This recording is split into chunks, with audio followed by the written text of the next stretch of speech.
வணக்கம் மக்களே. இன்னைக்கு என்னோட ஃப்ரெண்டுக்கு நடந்த ஒரு உண்மையான விஷயத்தை பற்றி தான் நான் உங்ககிட்ட ஷேர் பண்ணிக்க போகிறேன்.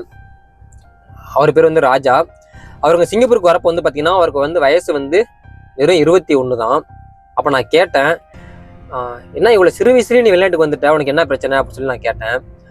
அதுக்கு அவர் சொன்னாப்புல, அண்ணன் நான் ஒரு பொண்ணை லவ் பண்ணுறேண்ணே, எனக்கு கொஞ்சம் கடன் இருக்குது, எனக்கு வீடு இல்லை, நான் சம்பாரித்து இந்த கடனை அடைச்சிட்டு நான் ஒரு வீடு கட்டிட்டு அந்த பொண்ணை போய் நான் ஊரில் போய் கல்யாணம் பண்ணிக்குவேனே, ஆனால் அதனால தான் நான் சீக்கிரமாக நான் வந்தேனே அப்படின்னு சொல்லி சொன்னாப்புல. நல்லா ஆக்டிவாக இருப்பாப்புல, நல்லா சுறுசுறுப்பாக இருப்பாப்புல, நல்லா வேலை செய்வாப்புல. ஆனால் அவரோட நேரம் என்னமோ அவர் வந்த கொஞ்ச நாள்லேயே திரும்பி போக வேண்டிய சூழ்நிலை வந்துருச்சு. ஆனால் இவருக்கு மனசே இல்லை ஊருக்கு போகிறதுக்கு. இவர் மனசு இல்லாமல் தான் ஊருக்கு போனார். அவர் நேரம் என்னமோ ஊருக்கு போன டைம்லேயே இந்த பொண்ணுக்கு பார்த்தீங்கன்னா வேற ஒரு பையன் கூட கல்யாணம் ஃபிக்ஸ் பண்ணிட்டாங்க.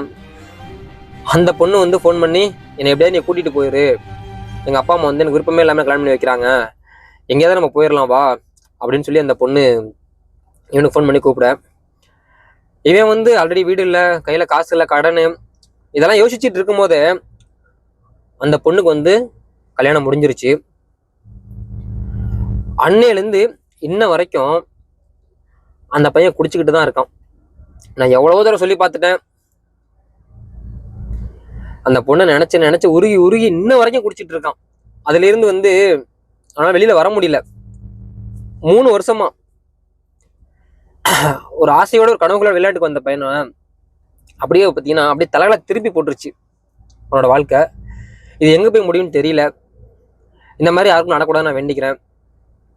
நன்றி, வணக்கம், மீண்டும் சந்திப்போம்.